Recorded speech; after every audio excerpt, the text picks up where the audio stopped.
Assalamualaikum warahmatullahi wabarakatuh. Saya Cindy Haryani dari kelas Psikologi Islam B akan menjelaskan tentang 5 tokoh filsuf Yunan beserta pemikirannya.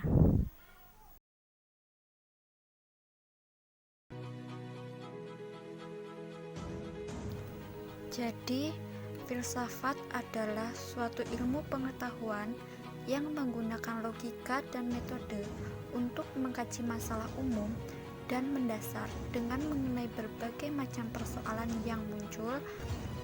Berikut saya akan menjelaskan 5 tokoh filsafat Yunani beserta pemikirannya.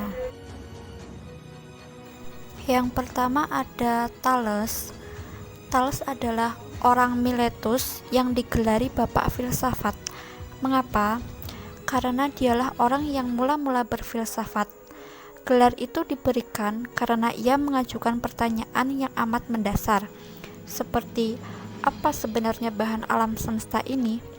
Ia menjawab air. Jawaban ini amat sederhana dan belum tuntas. Belum tuntas karena dari apa air itu? Thales mengambil air sebagai sesuatu yang amat diperlukan dalam kehidupan, dan menurut pendapatnya, bumi mengapung di atas air. Air menjadi pangkal, pokok, dan dasar dari segala-galanya yang ada di alam semesta. Menurut Thales, air sebagai sumber kehidupan. Argumentasi Thales terhadap pandangan tersebut adalah bagaimana bahan makanan semua makhluk hidup mengandung air, dan bagaimana semua makhluk hidup juga memerlukan air untuk hidup. Selain itu, air adalah zat yang dapat berubah bentuk tanpa menjadi berkurang. Yang kedua ada Anaximandros. Anaximandros adalah murid dari Thales. Anaximandros menjadi terkenal karena mengkritik pandangan gurunya mengenai air sebagai prinsip dasar segala sesuatu. Menurutnya, bila air merupakan prinsip dasar segala sesuatu, maka seharusnya air terdapat di dalam segala sesuatu, dan tidak ada lagi zat yang berlawanan dengannya. Namun, pada kenyataannya, air dan api saling berlawanan, sehingga air bukanlah zat yang ada di dalam segala sesuatu. Karena itu, Anaximandros berpendapat bahwa tidak mungkin mencari prinsip dasar tersebut dari zat empiris.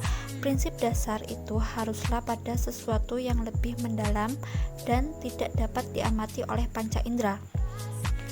Mengenai bumi, Anaximandros menyatakan bahwa bumi pada awalnya dibalut oleh udara yang basah. Karena berputar secara terus-menerus, maka berangsur-angsur bumi menjadi kering. Akhirnya, tinggallah udara yang basah itu sebagai laut pada bumi.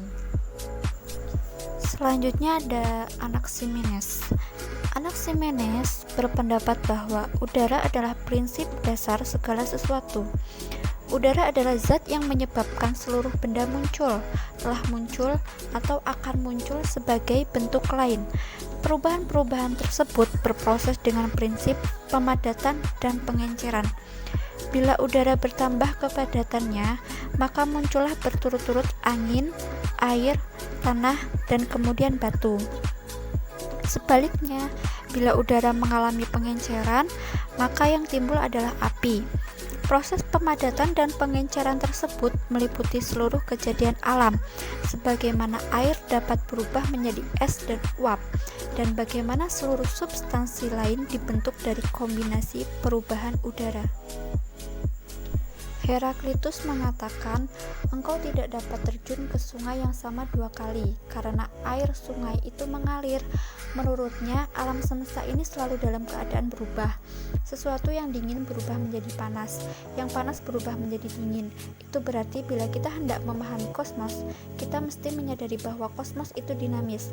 Kosmos tidak pernah dalam keadaan berhenti atau diam. Ia selalu bergerak, dan bergerak berarti berubah. Gerak itu menghasilkan perlawanan-perlawanan.